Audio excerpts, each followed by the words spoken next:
welcome to Reviews, back with another Bruce Lee first time viewing experience. Today's video we're talking about the Game of Death 1978 and the Game of Death Redux version released in 2019, which is basically the assembly version of all the archive footage that was found in Golden Harvest's vault, put together in the true version of Bruce Lee's original idea. Two very, very different projects, absolutely. And I've got to say, this has been a very interesting kind of deep dive, very interesting kind of experience, kind of journey going into kind of Bruce Lee's kind of filmography, his directing, his writing, his sense of personal stance, his kind of, you know, bigger than life kind of scale, his pop culture icon that's still lasting even 50 years after his death.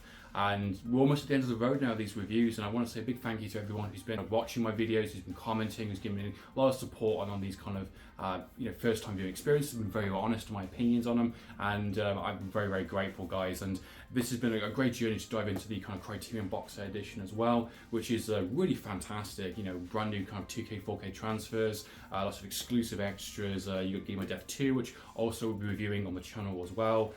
Packed full of just really interesting kind of golden nuggets behind the scenes going on during the kind of the 70s behind Bruce Lee's kind of career. And I know everyone's drooling at the mouth for that kind of Arrow edition box set, which might actually top this edition. But I gotta say, if you got a chance to pick this one up, guys, definitely worth your money for sure. I think it will have some exclusive extras on this edition that won't be on the Arrow edition, so definitely pick and choose which one you want, or get both depending on which one you want. And it's interesting, now we're coming to the end of and the final film of Bruce Lee's kind of career. He definitely was kind of started off kind of lukewarm kind of thing, and then slowly building himself up, getting himself to be the kind of the biggest name in kind of Hollywood at that time, and also within Asian cinema. And it's interesting to see how it all comes to an end with such an unbelievably young death. And you know, despite all the comments and the conspiracies and whatever you want to say about that death itself, you know, his films have definitely lived the test of time, and I think definitely still will do. And it's interesting to see how influenced this film has been to other movies. You know, the famous kind of yellow and black jumpsuits, the kind of the idea of kind of levels of different fighters. You know, The Raid, John Wick. So many other movies have inspired from this. Kill Bill, also taking some inspiration from this film. Despite your thoughts and opinions on Bruce Lee, the films themselves, these films are definitely influenced and kind of embedded as blueprints into kind of Hollywood and still modern filmmaking, still modern action. So let's dive into my thoughts and opinions of Game of Death and the Game of Death Redux.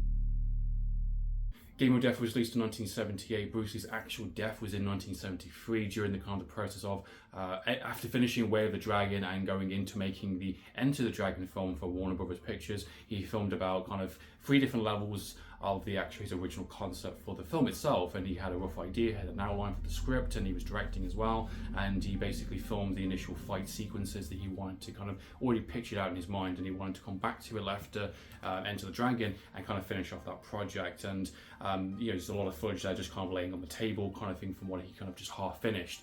He obviously completed the Enter the Dragon, obviously died not too long after. Obviously, whatever you want to say again around his death or the conspiracies around it, that's nothing I really want to talk about, if I'm being honest. But what I do want to talk about is, one, this version of the film, 1978's version of Game of Death, which is, in my personal opinion, absolutely disgusting and just a shit film. Straight up. I mean, talk about keeping on that kind of flame, just literally that candle, let's just keep lighting it, and you're not recycling this candle to create and do something new. You're basically burning it. And this film not only kind of lights it from the top end, it burns it from the bottom as well, basically disintegrating anything that's left of what made Bruce Lee actually you know, iconic star. And this film has no integrity. It's from director of Robert Klaus, who did Enter the Dragon. You have a lot of producers and some of the same people coming back from Warner Brothers as a kind of film initial kind of box office international smash, doing this one, and it's just capitalizing on Bruce Lee's death. It's just all over the goddamn film, and it's just so goddamn insulting. Not only using kind of lookalikes and kind of using weird kind of, you know, shades and just kind of you filming from the sides, but also randomly inserting kind of old footage, archive footage from the previous movies, doing some sort of a weird kind of meta kind of, you know, he's filming, you know, his other movies initially out of order for some reason. You know, I get what they're trying to do roughly, this idea of, you know, he's an actual big film star in the kind of the syndicate organization that are mostly the film's kind of protagonists of the film. The villains are mostly the bad guys and take up most of the screen time for the film. Basically just want to kind of blackmail him and basically, hey, like, you're a big international famous star, we want a piece of the cut, we're going to look after you, and if you don't, we're going to kill you. And obviously they've been doing this for quite some time with various kind of singers and other international stars, and they want a piece of the cut for everyone. Whoever's big, the big talking point. They got an upcoming fight match between kind of two big stars, and they want a piece of that action as well. And they're basically blackmailing and kind of intimidating kind of Bruce Lee's kind of character in the film, and leading up to his kind of so-called fake death from the set scene where he's filming Fist of Fury, which is obviously he gets shot and then they do reconfiguration surgery, and then he uses the kind of these disguises and where he goes around kind of kicking people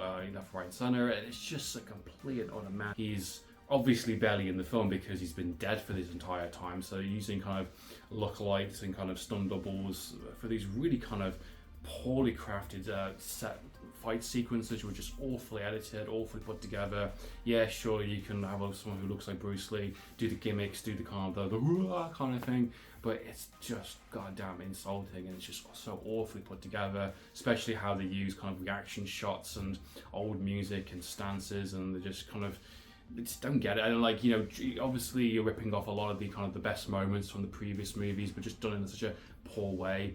This is almost a 2-hour film, and honestly it felt like 3. It's such dragged out to such an unbelievable extent. It's kind of got this weird kind of James Bond 70s opening sequence, and every scene feels like it's just stretched out to the absolute to bare limit. And you know, you've got the girlfriend's character, you've got this detective cop character, you've got 3 or 4 characters for this kind of syndicate organization.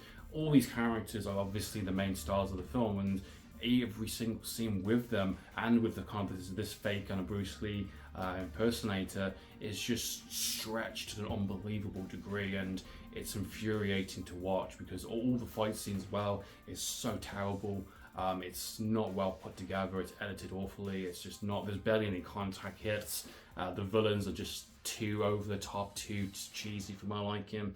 The acting for a lot of the other supporting characters, especially the girlfriend, is absolutely awful. How they use some of the footage from his original kind of concept, these are about like 10 minutes, maybe less than that, but they kind of just really kind of awkwardly restructure it into the kind of the last third act of the film, which it's cool, but it's like the way they use it and the way they put new music over it and they edit it down, it doesn't work for me personally. I actually thought the scenes were good, but I don't think they were actual true genuine to how they were portrayed. Again, awfully edited, so it even proves even further that you can have a good fight sequence, but if you're messing around with it too much and you don't construct it very well in the edit, it's just going to not come through the right way, and it's just terribly done. I don't really have much good things to say about it, which is why I wanted to do both the Game of Death and the Game of Death Redux in one review, just to kind of give you my kind of thoughts and opinions on both. This is a big budget blues exploitation film, and by this point there's quite a lot of those going around from 1973 up until 1978. So many different types of knockoff movies and so many different various projects that were happening during the time, and it's very insulting and very surprising that Golden Harvest would get behind this. But yep, still it made a lot of money. It was second biggest Bruce Lee's kind of film for his entire filmography, being number 1 being Enter the Dragon, of course. So even with such a shameful, disgusting kind of, you know, fear mongering and kind of using of the anger and the kind of the image of Bruce Lee, but not having it belly in the film, but also capitalizing on that kind of rumors and kind of conspiracies around his actual real life death, using footage from his actual funeral. Just such a questionable decision making for sure, and having such a poor script, poor characters, poor acting, terrible soundtrack, unbelievably 70s, way more than Bruce Lee's movies ever were. It's really just disgusting, really shocking, and it's interesting to see how our movies since then have handled this type of thing. It's really sad to see also that his actual son Brandon Lee obviously died during a set filming for The Crow.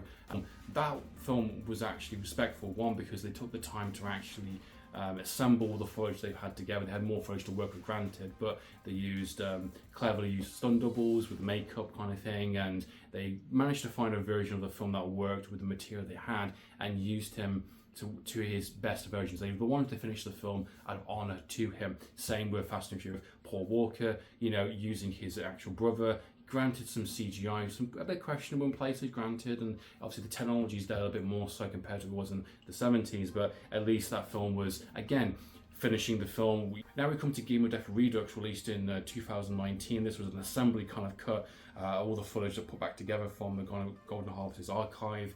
They put back the original dubbing that was in the film initially, some of the score work, they edited to what the original intended version was going to be. And I gotta say, for 35 minutes, 40 minutes of footage from the initial kind of 3-level setups with some of his kind of comrades in the film, it's actually really fucking good. It's really, really good. I was pleasantly surprised how enjoyable that half an hour worth of footage was. One, because Bruce Lee is actually really funny.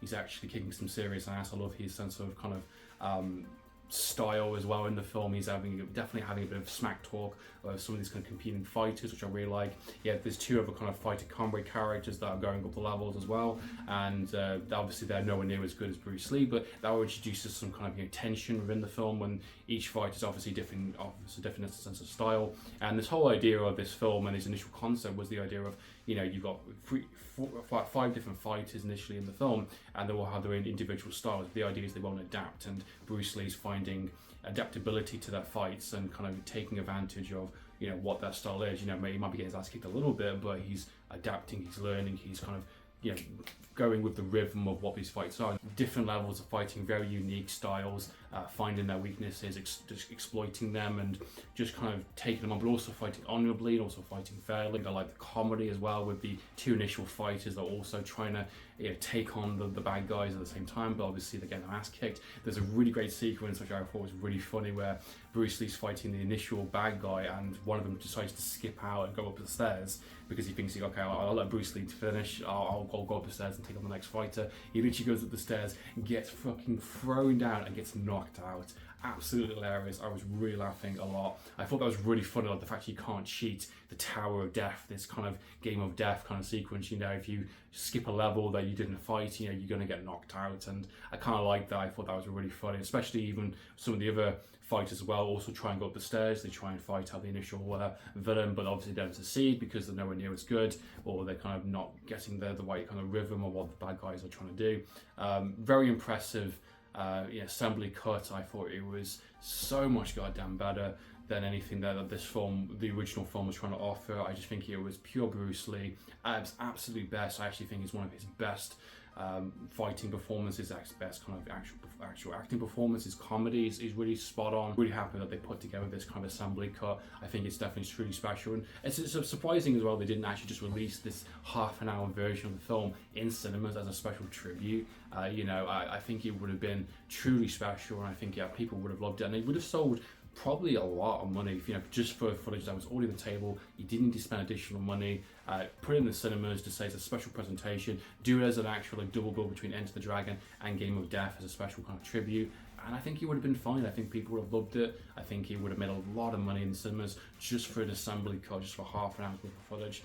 It's a damn shame that they decided to go the more Bruce Lee exploitation route in the initial cut and do this kind of really fabricated, over the top, stupid fucking story that it does not make any fucking sense. It has no business being anywhere near the property of Bruce Lee, and it's a weird way to kind of end on the kind of the final reign of kind of Bruce Lee's kind of film career. It's a damn shame, but I think for true fans, I think people will just kind of skip that version of the film and just go watch straight to the Redux, or just watch the behind the scenes kind of footage. So that's been my thoughts and opinions on Game of Death 1978 and the 2019 Redux version. What are your thoughts and opinions, guys? Please comment down below. I'm very curious to see what your thoughts and opinions are going to be, guys. I got one more video left, which will be Game of Death 2. Which I'm very curious to see, one of the kind of Bruce Lee exploitation films, but I heard it's very, very good. It's part of the Criterion box set. I've got clips over here, very excited also to check it out as well. So in the meantime, guys, I'm for reviews, signing out.